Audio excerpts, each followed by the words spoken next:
بسم اللہ الرحمن الرحیم۔ السلام علیکم عزیز طلباء، میرا نام صادق علی ہے اور میں پاکستان سٹڈیز کا ٹیچر ہوں۔ عزیز طلباء، آج ہمارے سبق کا عنوان ہے باب نمبر 8 معاشی ترقی۔ چیپٹر کا نام ہے معاشی ترقی، چیپٹر نمبر 8، باب نمبر 8 معاشی ترقی۔ اور آج کے ہمارا جو ٹاپکس ہیں وہ ہیں زراعت میں جدت پسندی، زراعت میں جدت پسندی اور زراعت کو درپیش اہم مسائل اور ان مسائل کا حل۔ یہ آج کے ہمارے ٹاپکس ہیں۔ زراعت میں جدت پسندی، اس سے کیا مراد ہے؟ تو عزیز طلباء، اس سے مراد ہے کہ زراعت میں جدیدیت آ جانا، زراعت کا ماڈریٹ ہو جانا، زراعت کا ماڈرن ہو جانا۔ یعنی جس طرح آپ کو معلوم ہے کہ آج سے کئی سال پہلے جو ہے وہ زراعت میں پرانے طریقے آزمائے جاتے تھے، پرانے اوزار آزمائے جاتے تھے، لیکن آج زمانے کے لحاظ سے آج جو ہے وہ زراعت میں بھی جدت پسندی آ گئی ہے۔ آج بھی زراعت جو ہے وہ ماڈریٹ ہو چکی ہے، مشینیں، جدید مشینیں آ چکی ہیں، کاشتکاری کے طریقے جو ہے بدل چکے ہیں۔ تو یہ ہے زراعت میں جدت پسندی، اس کے بارے میں پڑھیں گے۔ جس طرح سب سے پہلا اس کا جو ہے وہ ہیڈنگ ہے اسی کویشچن کی کہ مشینوں اور کھادوں کا استعمال۔ عزیز طلباء، زراعت میں جدت پسندی سے مشینوں اور کھادوں کا استعمال جو ہے وہ بھی جدید ہو چکا ہے۔ مشینوں اور کھادوں کا استعمال، عزیز طلباء، پاکستان میں زرعی شعبے میں مشینوں کے استعمال سے پیداوار میں بہت اضافہ ہوا ہے۔ زمین کی تیاری اور کاشت کے لیے ٹریکٹر اور ڈرل کا استعمال، کٹائی کے لیے کمبائن ہارویسٹر کا استعمال اور زمین کو ہموار کرنے کے لیے لیزر لینڈ لیونگ ٹیکنالوجی کا استعمال ہو رہا ہے۔ بہترین کھادوں کے استعمال سے بھی فی ایکڑ پیداوار میں کافی اضافہ ہوا ہے۔ یہ ہے زراعت میں جدت پسندیت کی وجہ سے۔ اسی طرح سے اچھے بیجوں کا استعمال ہے کہ آج کل جو ہے وہ زراعت میں اتنی جدت پسندی آ چکی ہے، جدت آ چکی ہے کہ نئے نئے جو اچھے جو بیج ہیں وہ درآمد کیے جا رہے ہیں، دوسرے ممالک سے منگوائے جا رہے ہیں تاکہ زراعت میں جو ہے وہ ترقی لائی جا سکے، زراعت کو بہتر کیا جا سکے۔ تو پاکستان میں زراعت کی ترقی کے لیے اچھے بیجوں کا استعمال کیا جا رہا ہے جو مختلف فصلوں کی فی ایکڑ پیداوار اور بڑھانے میں اہم کردار ادا کرتے ہیں۔ اندرون ملک تیار ہونے کے علاوہ یہ بیج دوسرے ممالک سے بھی درآمد کیے جاتے ہیں، یعنی منگوائے جاتے ہیں۔ کیڑے مار ادویات، عزیز طلباء، ہمارے ملک کی آب و ہوا فصلی بیماریوں اور کیڑے مکوڑوں کے لیے سازگار ہے، یعنی موزوں ہے۔ ایسی آب و ہوا میں کیڑے مکوڑے جو ہیں وہ پھلتے پھولتے ہیں۔ تو اس سلسلے میں اندرون ملک کیڑے مار ادویات تیار کرنے کے علاوہ کئی مفید ادویات درآمد کی جاتی ہیں، یعنی دوسرے ممالک سے منگوائی جا رہی ہیں اور ان کا استعمال ہوتا ہے تاکہ فصلی بیماریوں اور کیڑے مکوڑوں کا خاتمہ کیا جا سکے اور پیداوار میں اضافہ ہو سکے۔ آبپاشی کے نظام میں بہتری، نہری نظام میں بہتری، ڈیموں کی پانی ذخیرہ کرنے کی صلاحیت میں اضافہ اور بیراجوں کی تعمیر سے پاکستان میں آبپاشی کے نظام میں بہتری ہوئی ہے۔ روایتی کھالوں کی بجائے اصلاح کردہ کھالوں سے آبپاشی کی جا رہی ہے۔ آبپاشی کے لیے ڈرپ اور سپرنکلر جیسے کفایتی اور جدید طریقوں کا استعمال کیا جا رہا ہے۔ یہ ہے زراعت میں جدت پسندی۔ سیم اور تھور، عزیز طلباء، سیم اور تھور جیسے مسئلے پر قابو پانے کے لیے مختلف اقدامات، مختلف منصوبے بنائے گئے ہیں جس سے سیم زدہ رقبہ دوبارہ کاشت کے قابل بنایا گیا ہے۔ مزید علاقوں کو سیم زدہ ہونے سے بچانے کے لیے بھی اقدامات کیے جا رہے ہیں۔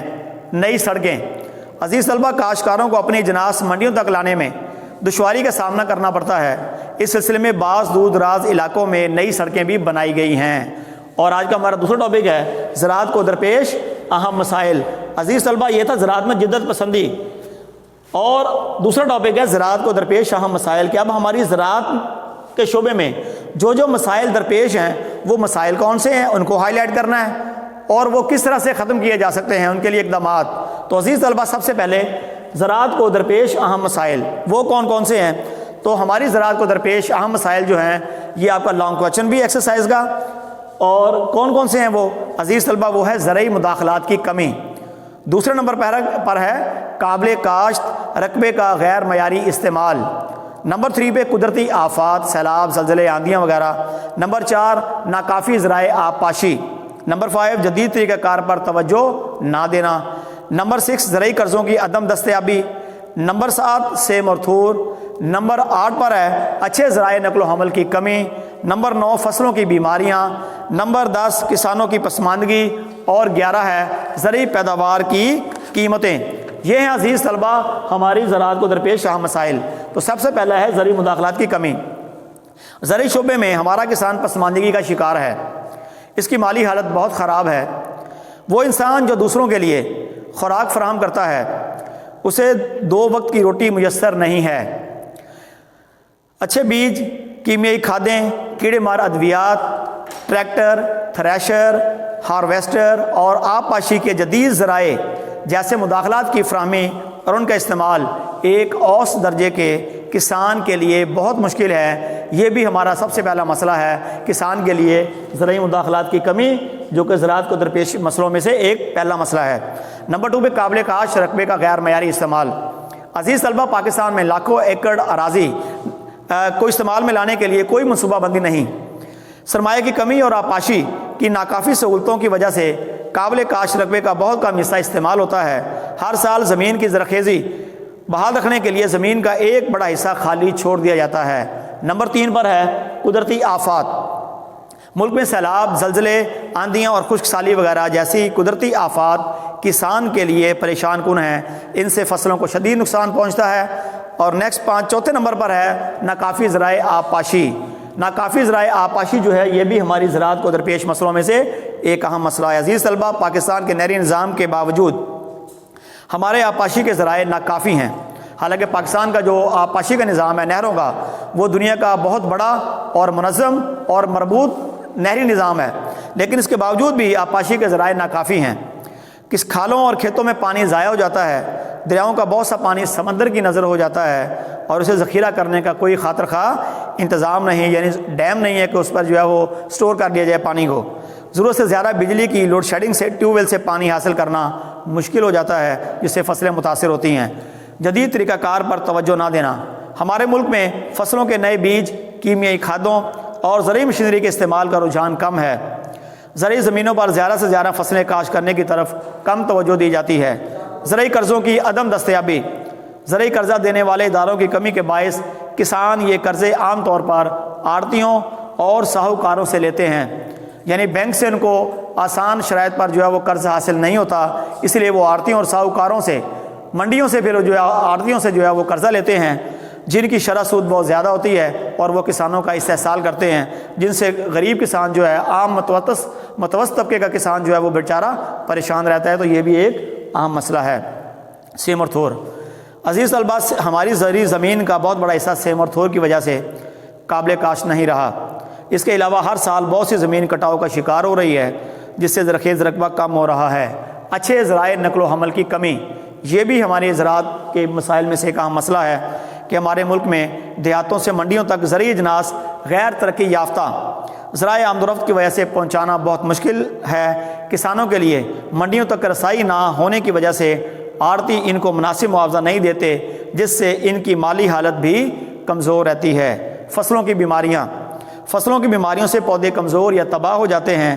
ایک اندازے کے مطابق اس وجہ سے، یعنی فصلوں کی بیماریوں کی وجہ سے پاکستان میں 25% پیداوار کم ہو جاتی ہے۔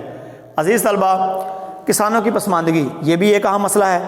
کسانوں کی پسماندگی کہ ناخواندگی، پڑھا لکھا نہ ہونا، یہ بھی کسانوں کی پسماندگی کا ایک اہم مسئلہ ہے، وجہ ہے۔ اس بنا پر نہ تو وہ زراعت کے جدید طور طریقے سیکھ سکتے ہیں اور نہ ہی بہتر پیداوار کے لیے منصوبہ بندی کر سکتے ہیں۔ اور اگلا جو ہمارا اہم مسئلہ ہے وہ ہے زرعی پیداوار کی قیمتیں۔ عزیز طلبہ پاکستان میں صنعتی اشیاء کی نسبت زرعی پیداوار کی قیمتیں بہت کم ہیں۔ کسان بہت زیادہ محنت کرتا ہے لیکن اس کا معاوضہ بہت کم ملتا ہے۔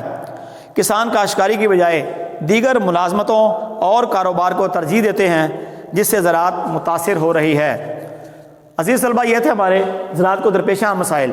آگے ہے ان کا حل کہ یہ جو ہم نے پڑھے مسائل، ان کو حل کیسے کیا جا سکتا ہے۔ تو عزیز طلبہ یہ پیج نمبر 88 پر، بک کے پیج نمبر 88 پر اس کے جو ہیں وہ حل کے لیے، زرعی مسائل کے حل کے لیے پوائنٹس دیے ہوئے ہیں، ان کو آپ نے دیکھ لینا ہے، جس میں سے پہلا پوائنٹ ہے کہ کسانوں کو زرعی کاشت کے جدید طریقوں کے لیے بلا سود قرضے دیے جائیں اور زرعی ترقی کے لیے ان قرضوں کے استعمال کی نگرانی کی جائے تاکہ قرضوں کی رقوم فضول خرچی میں ضائع نہ کی جائیں۔ نمبر 2، فصلوں کو پانی کی فراہمی کے لیے بارشوں کا پانی ڈیم بنا کر ذخیرہ کیا جائے، جس سے سیلاب پر قابو پانے کے علاوہ بجلی کی پیداوار بڑھانے میں مدد ملے گی۔ نمبر 3، جہاں نہری پانی میسر نہ ہو وہاں ٹیوب ویل اور کنویں کھودنے کی حوصلہ افزائی کی جائے، ٹیوب ویلوں کے لیے مفت یا بہت کم نرخوں پر بجلی مہیا کی جائے، قابل کاشت رقبے کو مکمل طور پر استعمال کیا جائے، بنجر اور ویران زمینوں کو کاشت کے قابل بنایا جائے، اور اسی طرح سے انتشار اراضی کے نقصانات سے کسان کو بچانے کے لیے اشتمال اراضی کے آسان اور بہتر قانون سازی کی جائے۔ اس پر یعنی اشتمال اراضی کے لیے آسان اور بہتر قانون سازی کی جائے اور انتشار اراضی کے نقصانات سے کسان کو بچایا جائے، سیلابوں اور دیگر ناگہانی آفات سے بچاؤ کی تدابیر کی جائیں، دریاؤں کے پیندے کو گہرا کرنے کے علاوہ کناروں پر پشتے تعمیر کیے جائیں۔ عزیز طلباء، یہ آج کا ہمارا لیکچر تھا۔ آج کے لیکچر میں کوئی بات آپ کو سمجھ نہ آئی ہو، آپ ٹیکسٹ میسیج کے ذریعے یا واٹس ایپ کے ذریعے جو ہے وہ آپ پوچھ سکتے ہیں۔ اللہ تعالی ہم سب کا حامی و ناصر ہو۔ والسلام۔